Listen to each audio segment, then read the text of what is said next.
Welcome to the deep dive. Today, we're really getting into something fascinating.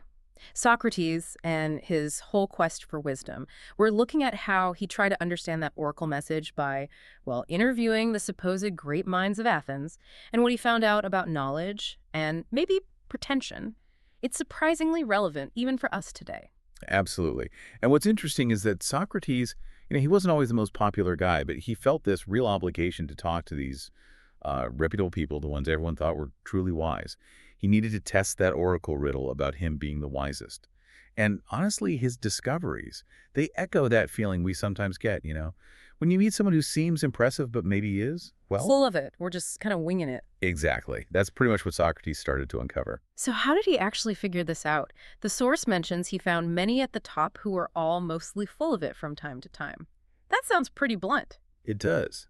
But it wasn't just being critical for the sake of it. He observed that folks in high positions, people with big reputations, often had beliefs, especially outside their own little area, that were, well, not really thought through. It wasn't just winging it casually. It was more like their perceived wisdom was built on shaky ground, on assumptions they hadn't questioned. Okay, so it's more subtle than just saying they're faking it. Right. Take his conversations with the poets. That was really revealing.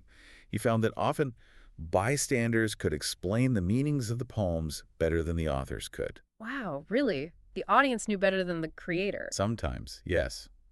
Socrates felt it wasn't that they lacked talent, but maybe they mistook their talent for, like, total understanding. Ah, I He see. concluded they weren't wise in the way you or I might think of wisdom, reasoned, understood knowledge. Instead, he thought they had an instinct or were inspired. He even compared them to prophets who deliver messages without knowing what they mean, Hmm, like the message comes through them, not fully from their own deep understanding. that's a fascinating idea, almost like channeling something. Sort of, yeah. And he felt you could see echoes of that sometimes today, maybe with charismatic speakers or preachers who deliver powerful stuff without maybe fully grasping all its layers intellectually. Okay, so that's the poets. But he didn't stop there, did he?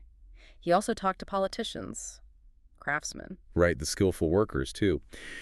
And here's where a really interesting, maybe slightly worrying pattern showed up. What was that?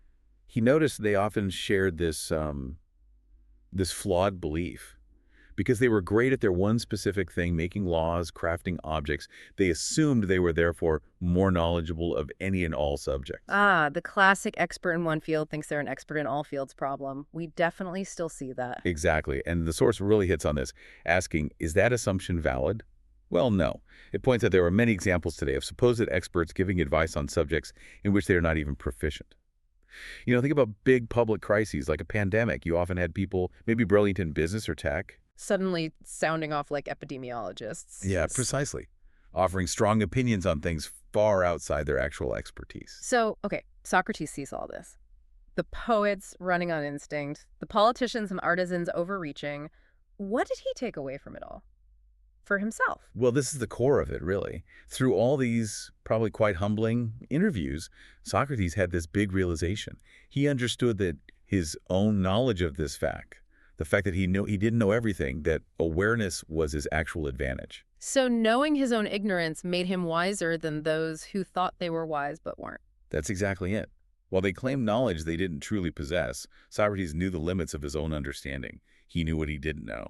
And that led him to decide he'd rather be neither wise, in their flawed sense, nor ignorant, like someone unaware of their own lack of knowledge.